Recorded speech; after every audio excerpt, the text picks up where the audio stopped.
Hush, the hollow beneath. Sir, hush.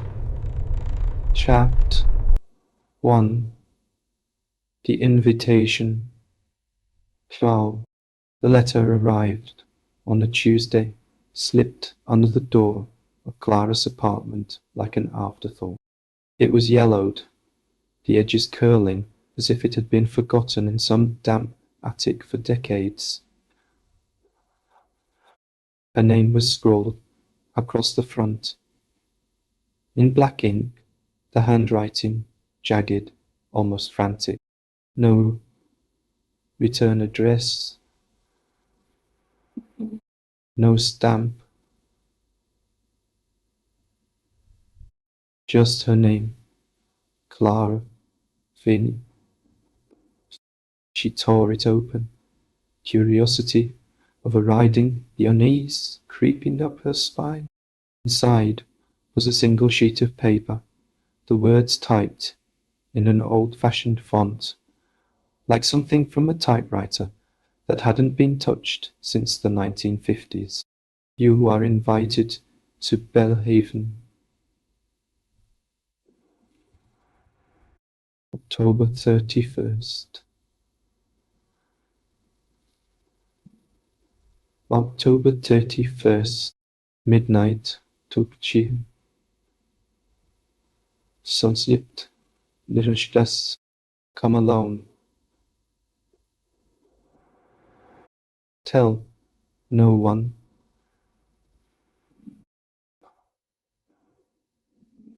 Below the text was an address in rural Maine, a place she'd never heard of, and a crude sketch of a house with sharp gables and too many windows. Like eyes watching from the page, Clara frowned, turning the paper over, but there was nothing else. No signature. No explanation. How should she? She should have thrown it away. She knew that. She knew. But something about the letter, the weight of it, the faint smell of mildew, made her pause. She hadn't been sleeping well lately. Stoats, nightmares plagued her, faceless figures standing at the edge of her bed, whispering words she could never quite catch. Maybe it was the exhaustion, or maybe it was the loneliness that had settled into her bones since moving to this god-forsaken city. But she felt drawn to the mystery. Against her better judgment, she decided to go. Manito Ash Chapter 2. The road to Bellhaven. The drive to Bellhaven was a 6-hour slog through winding roads and dense forests. Clara's old sedan rattled as she navigated the narrow path.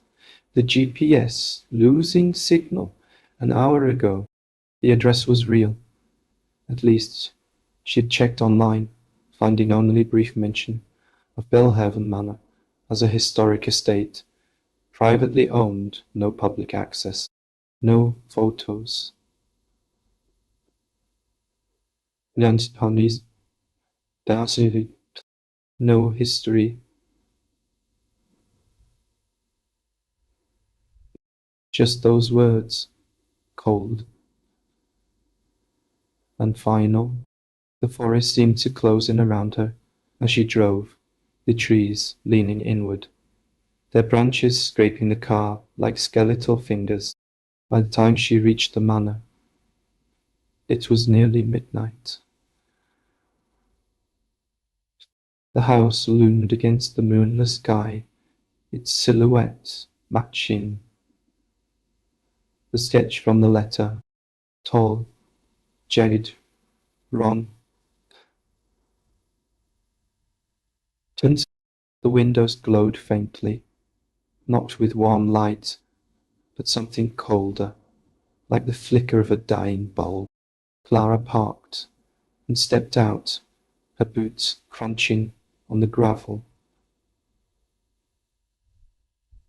The air was heavy, thick with the scent of wet earth and something metallic, like blood.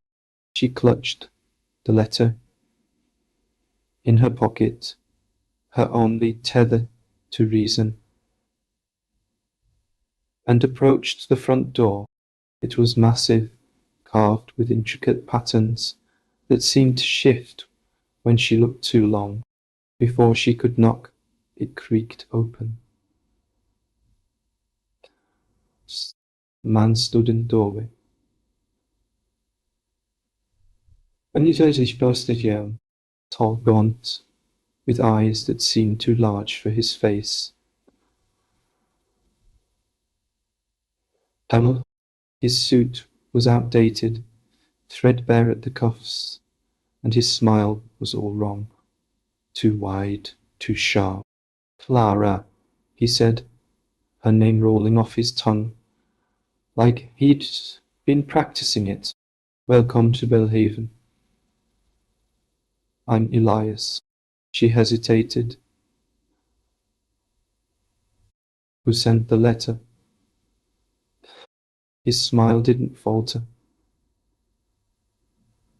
It's all in good time.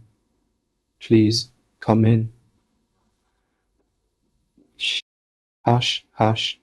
Chapter 3. The Gathering. Inside, the manor was a labyrinth of dark wood and flickering candles. The air was stifling, heavy with dust, and the faint hum of something alive. Like the house itself was breathing. Elias led her to a dining room, where 5 others sat around a long table, their faces pale and uneasy.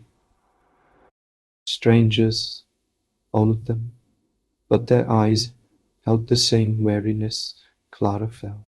Elias gestured to an empty chair.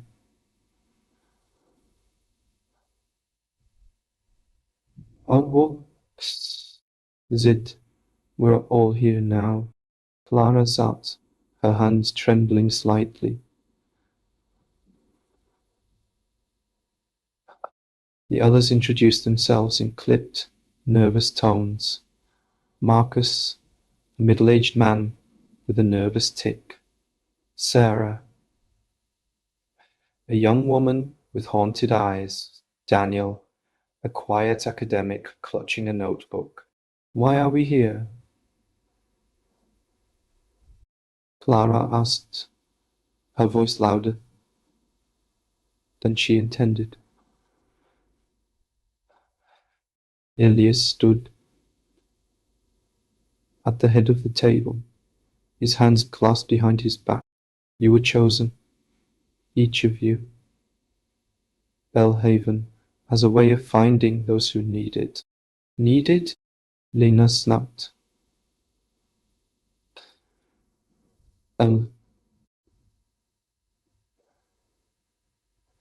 I didn't ask to be here. And Senut, none of you did. Elias said, his voice smooth as oil. But you came. That's what matters, he explained. In vague terms, the Bellhaven was more than a house. It was a place of revelation, a nexus where the veil between worlds was thin. Nights, on Halloween, they would partake in a ritual to uncover truths about themselves, truths that buried deep. Clara's stomach twisted. She didn't believe in rituals or veils, but the weight in Elias's words made her skin crawl. Hush Hush, Chapter 4. The Descent. What did you do? Elias led them to a door at the back of the manor, one that opened to a stone staircase spiralling downward. The air grew colder as they descended, the walls slick with moisture. Clara's breath caught in her throat as she noticed the carvings on the walls. Faces, hundreds of them, etched into the stone, their expressions frozen in silent screams. At the bottom was a circular chamber, its floor inlaid with a mosaic of black and red tiles forming a spiral. In the centre stood a stone altar, stained dark with something Clara didn't want to name. Elias lit candles around the room, their flames casting shadows that seemed to move on their own. The ritual is simple, Elias said, handing each of them a small rusted knife. Offer a drop of blood to the altar. Speak your deepest fear. A hollow will answer. The hollow, Daniel asked, his voice shaking. Elias's smile widened. The heart of Bellhaven. It listens. It knows. Clara gripped the knife, her knuckles white. This was insane. She should leave, run back to her car, drive, until the manor was a distant memory, but her feet wouldn't move.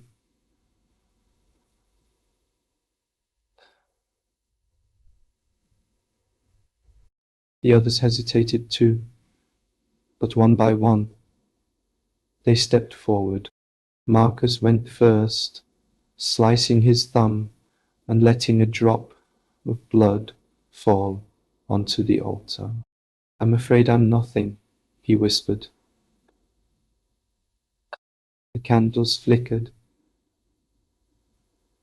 and a low hum filled the room like a heartbeat. Marcus staggered back, his face pale, muttering,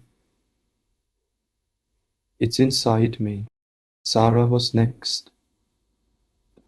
Neil turned to tent. I'm afraid of being forgotten.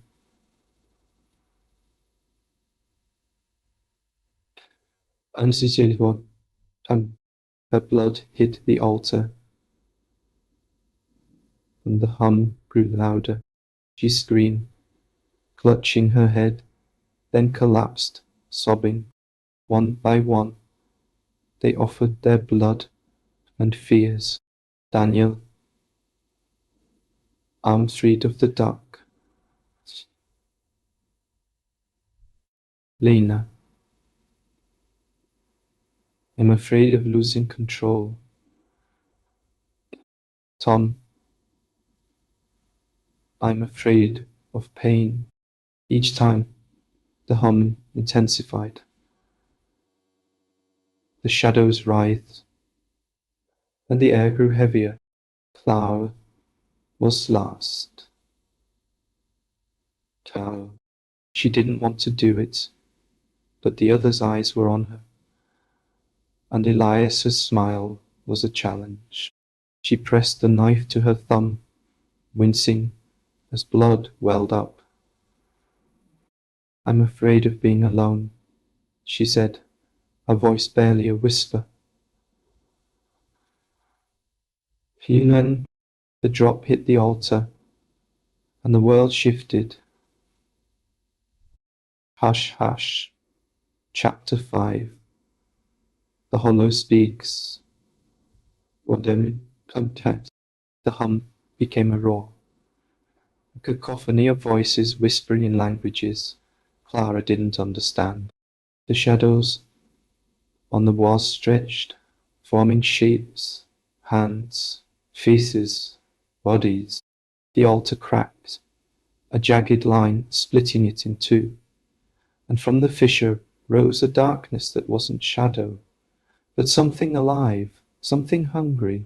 It spoke, not in words, but in images flooding Clara's mind. She saw herself as a child, hiding in her room while her parents screamed downstairs. She saw herself in college, watching friends drift away. Sensibly, she saw herself now, alone, in her apartment, the nightmares growing worse each night. The hollow showed her every moment she'd felt abandoned, every time she'd reached out and found nothing. The others were screaming now, their fears manifesting around them. Marcus was clawing at his face, muttering about being empty.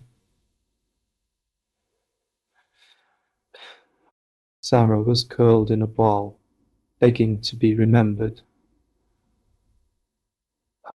Daniel was surrounded by darkness, his eyes wide with terror. Lena was thrashing, shouting about being trapped. Tom was doubled over, screaming in pain. Clara tried to run, but her legs were lead. The hollow's voice was in her head, now soft and insidious. You are alone. You will always be alone, but I can keep you. Eleanor said that she did this when she stumbled back, her hand brushing the altar. The darkness surged, wrapping around her like a second skin. It was warm, almost comforting, but beneath it was a hunger that made her stomach lurch. She saw flashes of the others' fates, Marcus dissolving into ash, Sarah fading into nothing, Daniel swallowed by the dark, Lena bound in invisible chains, Tom torn apart by unseen hands. No. Consternation, Lara screamed, wrenching herself free. The darkness recoiled, and for a moment the chamber was silent. Hush, hush. Chapter 6. The Escape. Unsolved Chimtoniaks. Clara, her heart pounding as she climbed the stairs. The house seemed to fight her, the walls shifting, the stairs stretching endlessly. Behind her, the hollow's voice followed, whispering promises of companionship, of belonging. She didn't look back, and she burst through the front door, the cold night air hitting her like a slap. Her car was still there, untouched. And she fumbled with the keys, her hand shaking, and threw herself inside. The engine roared to life, and she sped down the road, the manor shrinking in her rear view. Mirror! But the whispers didn't stop. Even as she drove, they lingered, soft and persistent. You can't escape me. I'm already inside you. Wasted.